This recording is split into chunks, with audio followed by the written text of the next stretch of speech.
check the wastegate on this turbo, and this is a 2.0T Audi Volkswagen engine. In this case, this is from a 2006 A4. And the wastegate's a common issue on these, just all around this generation. The wastegate's known to fail, or components of it is. Now, I've felt the wastegate linkage, and it feels pretty tight, but I'm still skeptical of it. The way that it's been behaving, I think that there's a chance the wastegate's bad.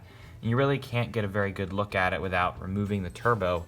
But what I'm going to do is take the catalytic converter, remove the 4 bolts that are holding it on, and slide it back a little bit so we can look in between the catalytic converter and the turbo, maybe feel around and see if the wastegate is loose or broken, or see what's going on. First thing, we'll remove the air box. This gives us a lot more room, and it's very easy to remove. You just unplug this, take the air hose off, the air ducting, a little plug right here, and then you just pull the whole thing up.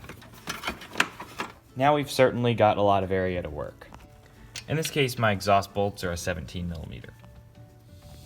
There's 3 out of the 4 bolts that are easy to get to. You have a bolt that you can see right here, you have one right below it, and one right behind here. Those are all easy to get to, but the one that's behind and underneath is very tricky to get to. I just couldn't get a ratchet in there, I didn't have enough room, so I have this small impact wrench that I have hooked up to an extension, to an impact universal joint that's going right on there, and it's now just starting to come off.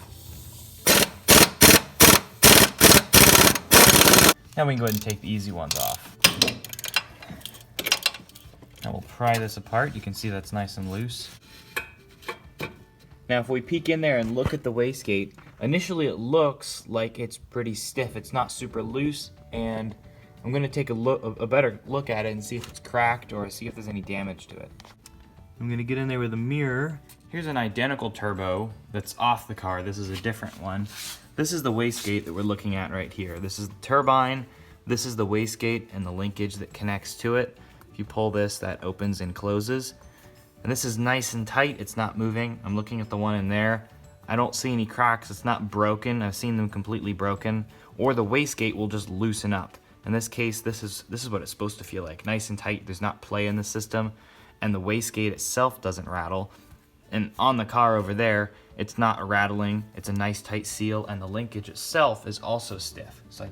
And I can feel the turbine in there, and it spins very smooth. It doesn't feel like there's anything wrong with that. Here's the exhaust side of that turbine that I'm feeling. I'll open this wastegate up on the spare turbo so you can see what that mechanism looks like. That's how you'll be able to check the wastegate without pulling the whole turbo off. It's just a few bolts with a few things out, and you can just look right at it and see if that's your issue.